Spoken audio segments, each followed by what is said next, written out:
Hello, my name's Ali, and I wanted to just present you a short video on things that you might like to consider if you're a pub or a club or a music venue or a restaurant.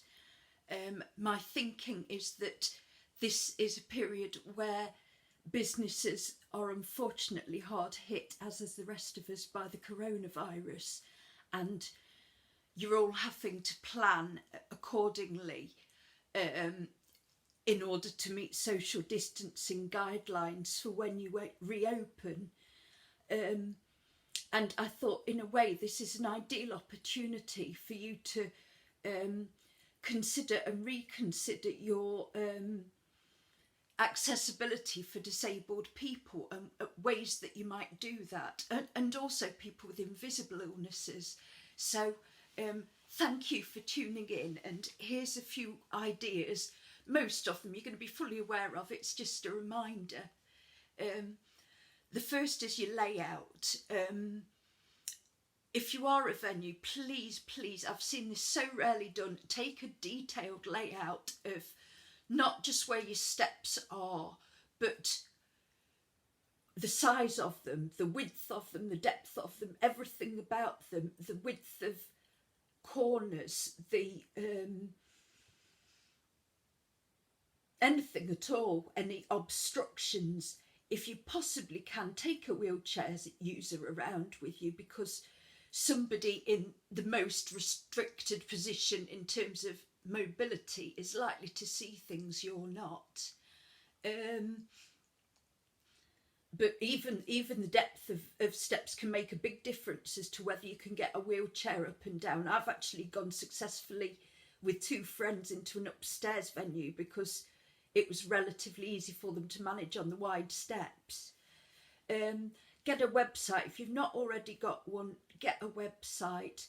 I've got a neurological disorder, and I find it very difficult not to plan in advance. Well, as a disabled person, you have to be as detailed as possible with details about your layout, different ways to contact you, maps, transport links, services you offer.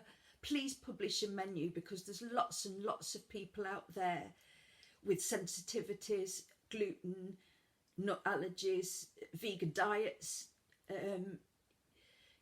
increasing number of people not drinking alcohol. So publish all the things you're providing on your website. That's such a huge help to a lot of people. And give yourself credit for everything you are doing that way. In a bigger venue, I've even seen them have on their website a video tour of a person in a wheelchair, a gentleman in a wheelchair, wheeling his way around the venue to show you where everything was, and that was really helpful. Lighting, obviously, you'll all know that strobe lighting can create problems for people, but fluorescent lights can create migraines and seizures. Garish lights can for me, so do consider things like that with the environment, because a lot of people, they can make a difference.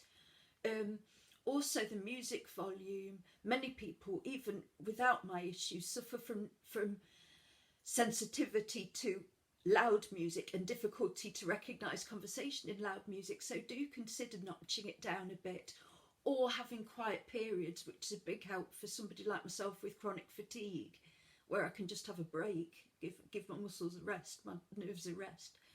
A low stimulus area, if you've got the space to provide it. Also good for people with autism and things like that, or anxiety. Toilets, preferably a toilet on every floor. Good signage again. Make sure they're available for people with invisible illnesses too. There's lots of... We're too good at passing judgment, but somebody doesn't have to be in a wheelchair to need a disabled toilet, and somebody doesn't have to be in a wheelchair to be disabled or ill, as we know. You can have radar keys installed if it's one that you want to put a lock on, and tell us where we can access it. And in bigger venues, things like changing tables and hoists, you know, in smaller places, grab handles. These things can all make a difference, and pull down grab handles. Toilets make a huge difference. You know, my quality of life's pretty good for somebody with my conditions, but I'll make no secret of the fact if I'm going anywhere that I've not been before, I'll restrict my fluids for an hour and a half. And many places I have been, if the toilet's not very accessible, this is 2020. Come on, shouldn't be having to do that, surely. So if you can provide it, please, please do. Doors, heavy doors can be a massive issue, or doors opening towards the wheelchair user can be a problem. Door hooks would be another option. Obviously, with regards to access, you can either look up building gradients and install permanent ramps, which would be perfect if you're in a position to, or, you know, I've been to pubs with big steps that are still relatively accessible because of the folding ramps they've been kind enough to buy. You know, even if you think you can't do much, you can. Table service on request. That's useful for people that can't be on their feet for long, for people that might be anxious in the crowd. You know, I realise in certain places you might be worried about people taking advantage of it, but you could at least trial it and see how it goes, because it could really benefit some people. And again, make it clear that you advertise this. Easier access online. I've never found it so difficult to book tickets or hotel rooms or travel since I became disabled. It should be easier, surely, but it isn't. Please make it easier for people with certain issues to book tickets online. I find it much easier to have written confirmation that I'm achieving what I'm meaning to achieve. I find it very difficult to manage with audio information, so phones are harder for me. So please offer different options. Whether or not you offer companion tickets, which a lot of bigger venues do. If people like me can only attend with a +1, bigger venues will sometimes be able to fund a companion ticket, although I realise not all are in a position to do that, but it's a possibility. Reminders of events, if you're able to provide them, that's brilliant. I forget everything, try as I might. Seating, consider in social distancing, please consider the seating, because, you know, if you're using something like Perspex screens, there's still the possibility that people might create booths too small for wheelchair users to fit in. So please do consider that. Making sure that your fire escapes are clear at all times, including when bands are playing. I know bands even that I've been friends with have blocked me entrance and exit. That's no good for anybody. You might need them sometime. Accessible stage as well for musicians, and accessible viewing platforms.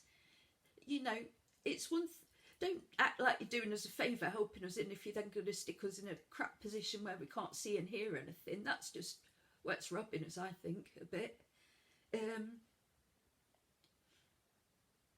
Start times. Make disabled customers fully aware. Make everybody, in fact, fully aware of the system in advance, what time they need to be somewhere if they're coming in. Consider the option of people being able to come in before the main act but after the support act. I've got chronic fatigue, and I know once, twice when it's been bad, this would have been really helpful for me. I'm not criticising places that weren't offering it, but it would be useful for a lot of people because it would make for a shorter night. Dropped counters, if you can possibly put them in, perfect. Oh, excuse me. Drop counters, you know, they're great for people like myself in wheelchairs. You know, they mean we're not relying to other people, or you know, we're able to see you, and you're able to see us, and the same for people who are just not at all. be ready to meet us if we're coming to a gig. It's really handy. Once, twice I've been me and my friends have been met up and told where everything is, and that's so super helpful if you can spare the staff. You'll get some really good reviews doing all these things. A lot of people will appreciate it. Install lifts if you're possibly able to. Even stair lifts. I know a lot of places that have been completely unviable, but if it's a function room that's not used very often and it's normally locked off, it might be an option, for instance. Outdoor areas. If you've got an area that's outdoor for smoking or whatever, please let us get into it as well. I've been stuck in gigs for hours where my friends have been allowed to go out, and apart from anything, being stuck inside for that length of time isn't a whole lot of fun. So please try and make them accessible for people who have more restricted mobility. Easy grip cutlery as well if you're a restaurant. Very good for people with grip problems like myself, or with rheumatoid arthritis, particularly if you've got an older clientele. They're just very thick rubber handled cutlery, and I find them much easier to use. And lastly, I know for venues, music venues, I've never had any dealings with them, but I know that there is a charity called attitudeeseverything.org.uk, and my understanding is that they help liaise with venues about improving their accessibility. So as well as looking at building regulations and ideas about your access, consider contacting them too. Thank you for taking the time to watch this, and stay safe everybody, and good luck with the future.